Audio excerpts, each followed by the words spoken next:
नमस्कार, सखी सोबती या माझ्या यूट्यूब चॅनलमध्ये तुमचं मनापासून स्वागत।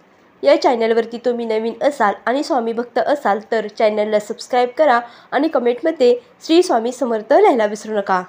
आजच्या या व्हिडिओमध्ये मी तुम्हाला जीवाचं आद्य कर्तव्य कोणतं याविषयी माहिती सांगणार आहे। जर तुम्ही मनापासून परमार्थ मार्ग चालण्याचा प्रयत्न करताय आणि म्हणून तुम्हाला इतर लोकांसाठी वेळ नाही तर त्याला नेहमीच क्षमा मिळते, कारण परमार्थ मार्ग चालणं हेच खरं निस्वार्थीपण आहे आणि या आयुष्याचं ध्येयसुद्धा। म्हणून परमार्थाला आद्य कर्तव्य म्हटलं आहे। आद्य कर्तव्य म्हणजे काय तर मूळ उगमाकडे जाण्याचं प्रत्येक जीवाचं कर्तव्य।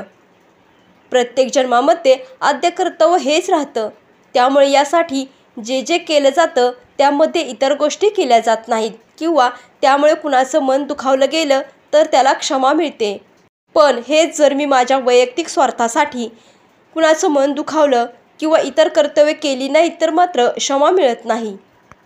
म्हणूनच परमार्थ मार्ग चालणं हेच खरं निस्वार्थीपण आहे आणि या आयुष्याचं ध्येयसुद्धा आहे।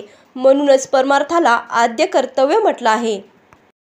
व्हिडिओ आवडला असेल तर व्हिडिओला लाईक करा, शेअर करा आणि चॅनलला सबस्क्राईब करा। धन्यवाद।